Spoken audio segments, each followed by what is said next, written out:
The following is an encore presentation of stories from the Dooralong Transformation Centre. You're tuned to Rima Central Coast, and it's this time every Wednesday morning that we talk to one of our great guests from the Dooralong Transformation Centre. And as always, we will be talking about adult things, so if you've got little ones with you, you might want to keep them otherwise entertained for the next sort of 45 minutes or so. This morning we're talking to Richard, so good morning to you, Richard. Good morning, Phil. How are things going with you? Well, thanks, mate. Thanks for having me. It's our pleasure. It sure is. How are things at Dooralong these days? Dooralong's great. It is? Phil, yeah, Dooralong's really good. Yeah. You're saying that with a big smile on your face. You really mean it, don't you? I do, yeah. Yeah, Dooralong's given me a lot of opportunities, and yeah, it's been a great place to stay. How long have you been there now? 6 months. Yeah? Yeah, going on 6 months next week, yeah. So you are looking forward to the sort of the next stage? I am looking forward to my next stage. Yeah, getting out there in the real world again. It's yeah. It's an achievement, isn't it? It is an achievement. I feel like I've achieved a lot in the last 6 months. It's been great. I'm prepared to go out in the world and you're ready and tackle the world again. Yeah. Good. Now you're at Dooralong obviously for an addiction. But what is your addiction? My addiction's alcohol, Phil. Yeah.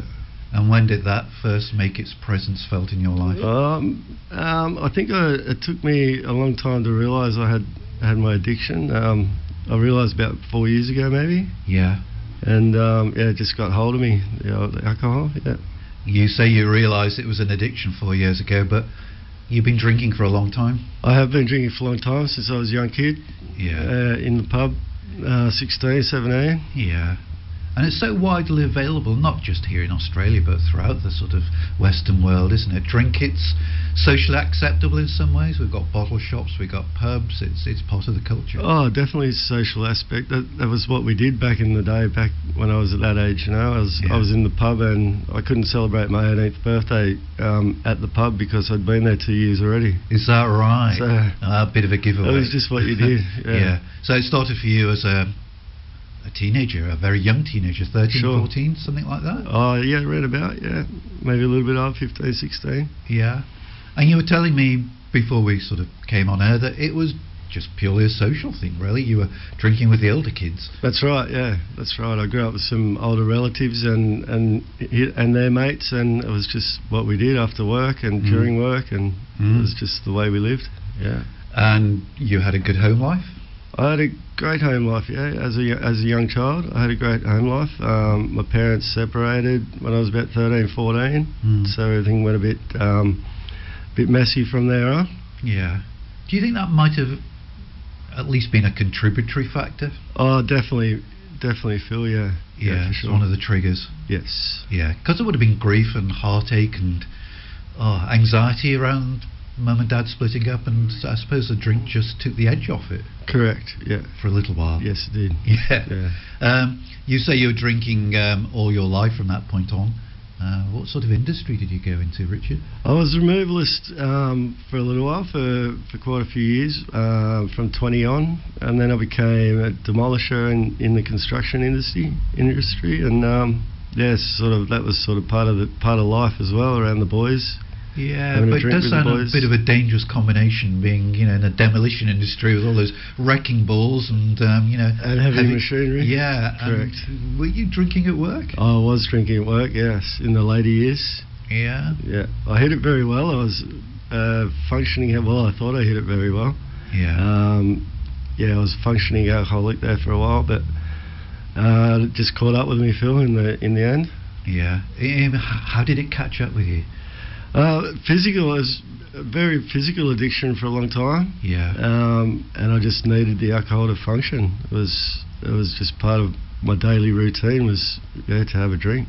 So you're no longer doing it for pleasure, but you Correct. actually needed this to live. That's right. Yes, 100%. It's a bit of a cliche, but was it the first thing you looked for when you woke up in the morning? I thought about my next drink the night before, Phil. Yeah. I didn't make the morning. I was already planning the morning drink.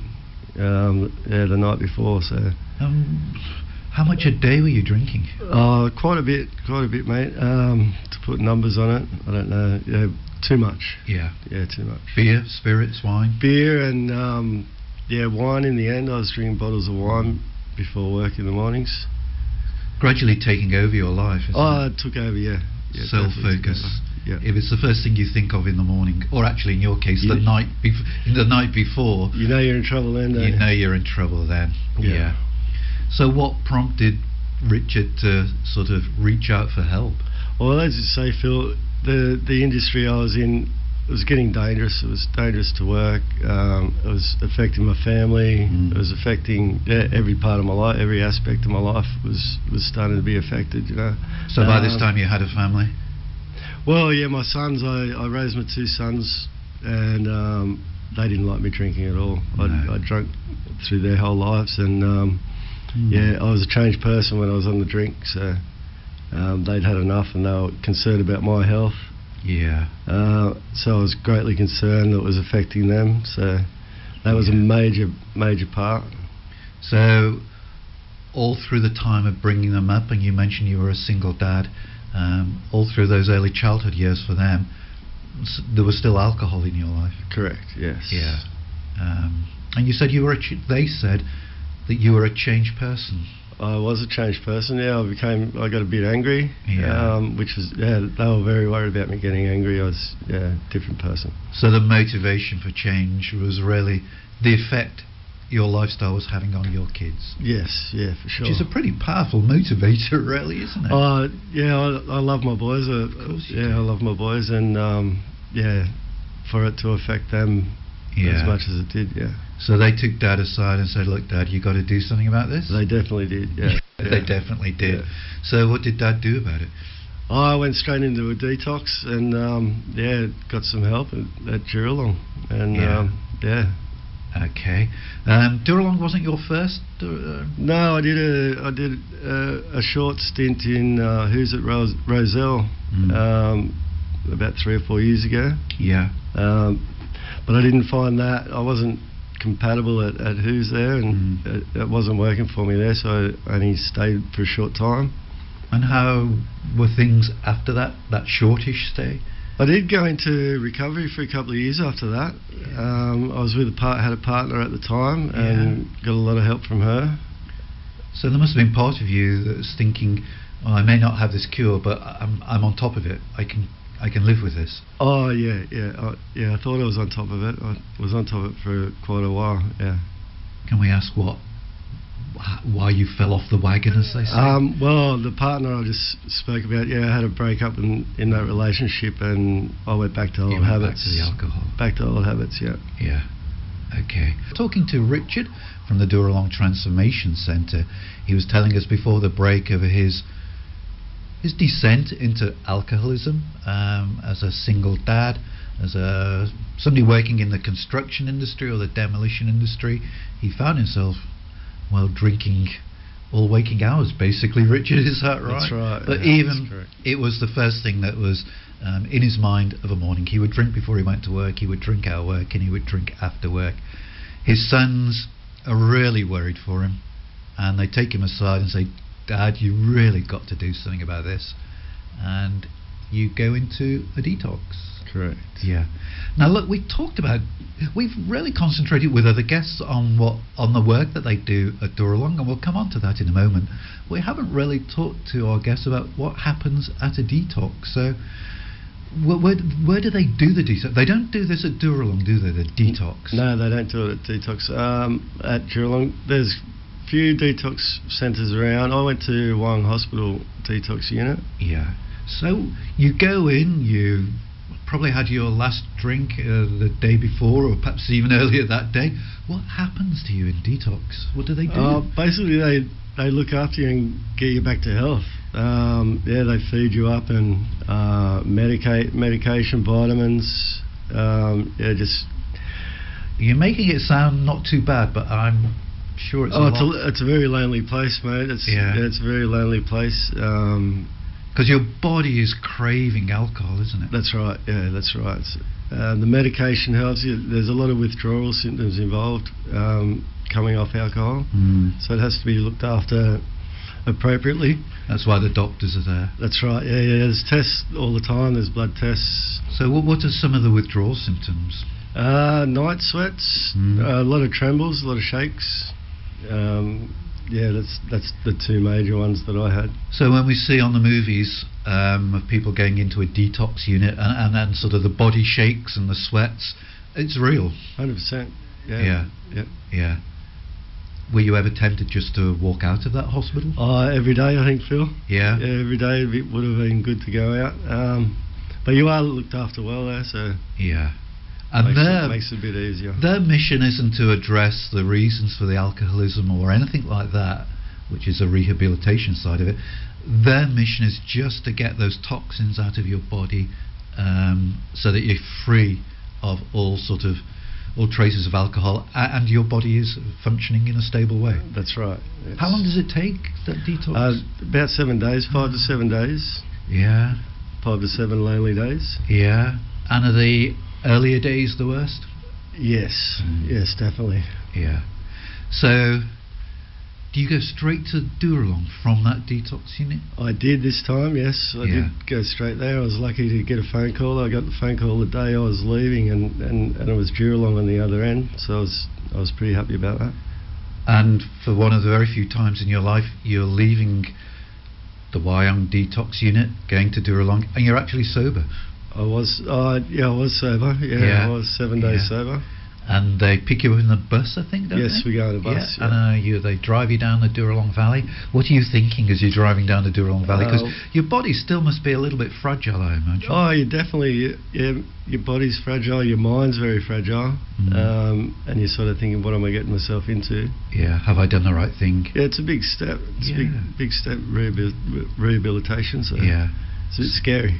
So, how do they make you feel at home when you get to Dooralong? Quite welcome at Dooralong, yeah. Everyone's sort of open arms. Were you tempted? Because you could if you wanted to, couldn't you? You could just walk out. Were you tempted to walk out? Mate, I didn't unpack my bags for a week. Is that so? Yeah, I had one foot out the door for probably a couple of months, actually, to be honest. You were really keeping your options open? Yeah, I was scared. So, was it a day at a time? Beg your pardon? Just taking it a day at a time. That's right. I can stay one more day, I can stay one more day. That's right, yeah. But you didn't really fully unpack for a month? Oh, no, about a week. A I week, sorry. Yeah, I didn't unpack for about a week. Yeah. And then you decided you might give it a go? Yeah, once I packed my wardrobe, I thought, I'm here to stay for a little while now. Yeah. I like this place. Yeah. And what is it about that place that you like? Everyone's so welcoming, Phil. It's so welcoming and ready to help. They know the trouble you're in, and they're just so willing to help. Yeah, and it's so genuine, isn't it? It is genuine, yeah. And there's so many options available to help you in your recovery. It's great. Yeah, and it's not just addressing the alcohol issues. They address all those other life issues that everybody encounters, relationships, that type of thing. That's right, Phil. Mental health issues, like alcohol just strips your body, strips your mind, and a lot of mental health problems, and everything's addressed there. It's fantastic. Yeah. So you've been there now 6 months? Yeah, 6 months on Friday. That's not bad for somebody who didn't unpack for a week. You've been there actually 6 months now. That's right, yeah. It's been a good stint. What's been the best part of it? The best part is just the people there, the people there, the opportunities I've been given. I've just done some study, just the opportunities to go out in the world and tackle the world again, and just the courses they offer are fantastic. The morning groups, we have groups every morning, and just everyone can relate. You've got so many people that are in your situation, and you can just relate and bounce off other people. Are you anxious about leaving? I am anxious about leaving, Phil. I am. Yeah, I think I would be as well. Knowing that I can sort of stay alcohol-free in Dooralong is one thing. Knowing I can stay alcohol-free on the other side of the gate. It's a big cotton wool ball at Dooralong, and you get quite comfortable there. But going out in the real world, very anxious. I lost a lot because of my addiction. So I have to set up again. I have to reset my whole life again. So, but I've got the tools now to do that, you know. Yeah. So. Yeah. You don't need that crutch of alcohol or other sort of life lessons that you've learned. No, that's gone, mate. That's gone. And what about your sons? My sons? Are they coming and seeing you? One of my sons lives in France, actually. Plays football over there. So, does he? Yeah, so I haven't seen him professionally. He does play professionally. Yeah. No, like Richard, what do you mean by football, by the way? Rugby league. Yeah, he plays rugby league over there. You meant soccer for a minute. Oh, no, sorry Phil. Yeah, so he's playing professional football in France. Yeah, he's in the English Super League over there. So, wow, that's amazing, isn't it? I speak to him daily, pretty much. Yeah. So he's very strong. He's excited by what's happening for Dad. He's very excited. He's very proud of me as well for what I've done. Yeah. And your other son is a little bit more local, perhaps? He's a local plumber. Yeah. He's a local plumber. He's very proud of me for what I've done as well. Yeah. It's going good. Proud of yourself as well? I am proud of myself. It's been a long 6 months. It's been a hard journey. Yeah. But I'm very proud with my success. Yeah. Will you go back to the demolition industry? I've actually just done some studies, some courses for some crane work, so I'm looking at getting into the construction side instead of demolition side. Yeah, sort of changing direction a little bit. Correct, yeah. What about the whole thing, what about the whole God thing down there at Dooralong? Were you aware of that sort of side of things? I was aware of the God thing. I don't really say God thing, Phil. No, but you were. I mean, it was run by. You knew it was run by the Salvation Army, so you knew there would be a Christian. Of course. Element to it. Yeah, of course, which didn't bother me at all. And how does that sit with you now? Having been there for 6 months. Yeah, it sits with me well. Yeah, I had a big spiritual awakening at Dooralong. Yeah. So we've been chatting for quite a while to Richard from the Dooralong Transformation Centre. He said just before the break that at Dooralong he had a bit of a spiritual awakening. I was questioning him about that off air. You were brought up a Catholic, weren't you, Richard? I was brought up a Catholic. Yeah. So Christianity and the sort of basic tenets of Christianity were familiar to you? They were, yeah. I did a lot of church time when I was younger, Yeah. Had you drifted away? I did drift away around in my late teen years. I drifted away, found girls and alcohol and drugs, etc. So I did drift away. I think for lots of people, and I'm speaking personally here because me as well, it was almost a natural progression. Once you reach sort of mid-teens, other things crowd in, and with the arrogance of youth, you don't think you need the church anymore. That's right. So 6 feet tall and bulletproof. Why do I need the church? Sort of thing. And and then we come back to it later in life when we're a little bit more mature. So you were brought up in the Christian faith,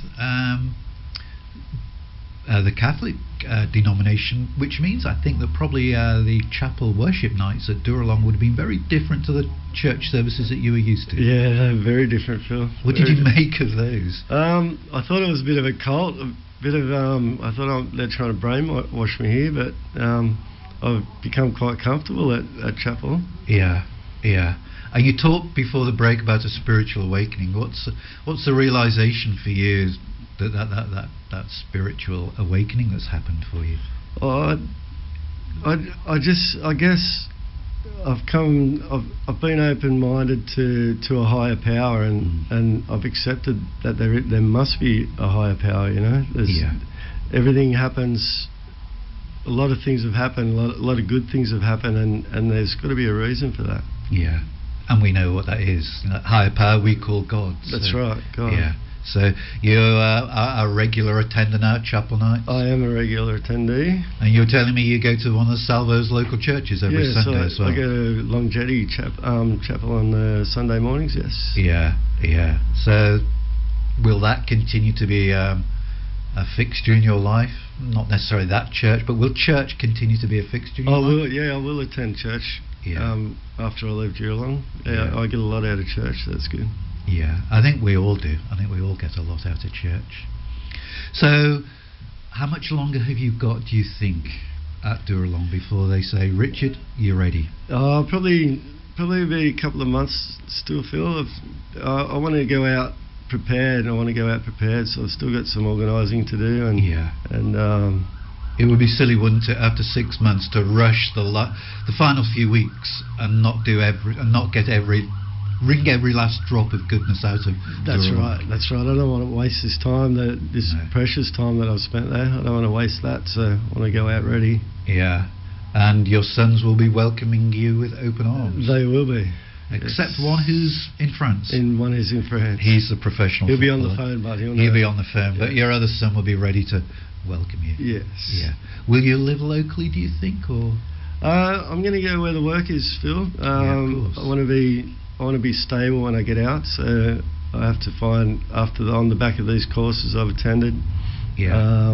I want to set myself up so where the best job opportunity, I'll sort of be headed that way. I'm not tied down anywhere at the moment. So when you look back on your life and look back to that sort of 13, 14-year-old Richard who was just drinking with the older boys at school because it was a done thing, is there any one intervention that could have taken place, or any one thing that might have happened, or something that somebody might have said which would have put Richard on a different path that didn't lead to alcoholism?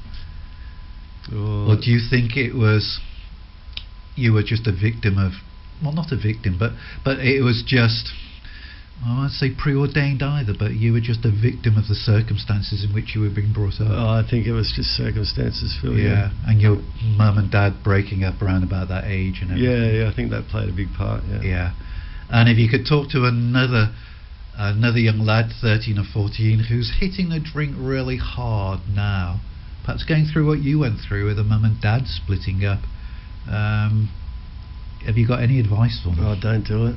Don't do it. Don't do it. Ask for help. Yes. Yeah. Did they have school counsellors when you were at school and things like that? No, they wouldn't. No, they had no counselling like that. I suppose a 13 or 14-year-old now can go and see that school counsellor in confidence, couldn't they? And sort of. Yeah, that's right. Yeah, I hope they have got a lot of help in schools. It should be. Yeah. It should be there. Yeah, we should There's a lot of young boys out there and need a lot of help. They do. And they're just turning to alcohol and drugs because they can't cope with life. That's right, yeah. And then they realise they still can't cope with life, but now they've got an addiction thrown into the mix as well. Well, like myself, because of their circumstances, there's a lot of bad circumstances out there. Yeah, look, we're not about the blame game. Until we've walked a mile in their shoes, none of us can say, they shouldn't have done it. It's one of those things, isn't it? That's right. Yeah. Hey, Richard, it's been really wonderful to talk to you this morning.